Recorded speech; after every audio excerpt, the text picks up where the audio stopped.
So guys আসসালামু আলাইকুম, আমার তরফ থেকে তোমাদের সকলকে রমাদান মুবারক। তো আজকে আমি যাচ্ছি বহরমপুর খালি করার উদ্দেশ্যে। আমার গাড়ি লোড আছে, কালকে লোড করেছি। আর কোথায় খালি হবে সেটাও তোমাদেরকে বলবো। তাই আমি একটা খেজুর একটা কলা খেয়ে স্যারিটা কমপ্লিট করে সকালবেলা একটা খুব সুন্দর ভিউ দেখতে দেখতে পৌঁছে গেলাম ভাটাতে।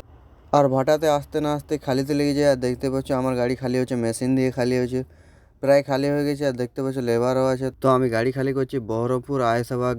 তো সেখান থেকে বেরিয়ে আর ভাটা থেকে বেরিয়ে কিছুক্ষণ গাড়ি চালিয়ে পৌঁছে যাই হোটেলে। হোটেলে আসে গাড়ি চলে যাই আমি স্নান করতে। দেখতে পাচ্ছ প্রায় অনেক রোদ দিছিল, রোদও লাগছিল, তার জন্য আমি স্নানটা করে নিলাম। এখন বাজে প্রায় 3টা।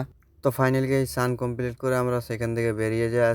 আর কিছুক্ষণ পরে ইফতারির টাইম হয়ে যায়। তো আমি ইফতারি সব রেডি করে ঘরে ফোনের ইন্তজারে বসেছিলাম। তার মধ্যে দেখতে পাচ্ছ ঘর থেকে ফোন করে দেয়। আর বিসমিল্লাহ বলে খেজুরটা খেয়ে ইফতারিটা কমপ্লিট করে আমি বাইরে চলে আসি। আগে যেহেতু গাড়ি দেখতে পাচ্ছি আমার গাড়ি একটা পাতি ভেঙে গেছে গাড়ি, সেই পাতিটা কাজ করাতে হবে। তো দেখতেই পাচ্ছ মিস্ত্রি তো লেগে গেছে। আর তোমরা কিন্তু কমেন্টে জানাবে কে কে এই রমজান মাসের রোজা রেখেছো। যে রেখেছো সেও জানাবে, যে রাখতে পারোনি ভুলবশত সেও জানাবে কমেন্টে। তো দেখতেই পাচ্ছ আমি এখন চলে এসেছি ওয়েল্ডিং করাতে। আর যদি ভিডিওটা ভালো লাগে তো লাইক কমেন্ট শেয়ার আর ফলো করে নাও।